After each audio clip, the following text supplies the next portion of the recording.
You always want the right advice and the right people in your corner when it comes to legal advice, which is why I'm joined by Brent and Christian of Stewart Law Offices. All right, Brent, so let's talk about the disability. How is that determined in an auto case? Well, after a car wreck, you're going to have to seek treatment, all right? And so what you need to do is follow the doctor's orders. And what I like to do is, like, the person needs to treat until what they're at maximum medical improvement. And maximum medical improvement is the point where the doctor says, you can come here forever, or we can do whatever we're doing forever, but this is as good as you're going to get. And once you're as good as you're going to get, then what I like to do is send the people to a functional capacity evaluation. And so basically what that is, it's going to determine what are your physical abilities. So you've done therapy the whole way throughout your claim to try and get better, to try and get to the point where you were before the accident even happened, but a lot of times you just can't get there. And if the doctor orders that test, you're going to have quantifiable, measurable data to show what your new abilities are, and that can translate to your disability. And it's very important when you're doing these functional capacity evaluations to put in full effort. These tests have built-in factors that will show if you're trying to malinger.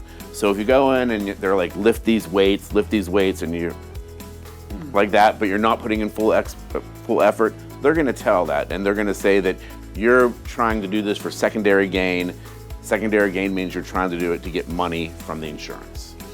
And a lot of times we've gone through if you get all the way to maximum medical improvement. That is the ideal scenario. Some accidents are so severe where the person requires multiple surgeries, or this surgery didn't take and they need the next one.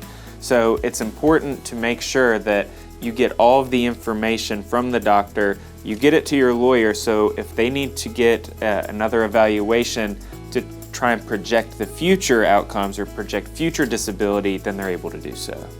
So if the doctor says I have an impairment, what does that mean? Well, I consider impairment something different than disabilities. Impairment means the amount of loss of use of a body part. Like, I have a 10% impairment to my arm. What I think lawyers are good at doing is they convert that into a disability. A 10% loss of use of my arm for a lawyer is not much of a disability because my mouth is my money. But for a mechanic who has to lift tires and use a wrench, it could be a 40% disability to a mechanic. So that's what an impairment is compared to a disability, and that's why it's important for the doctor to evaluate the person and get the proper impairment done so then they can turn that into the disability. Thank you, Brent. Thank you, Christian. The right advice and the right team in your corner. That's exactly what Stewart Law Offices does for the community.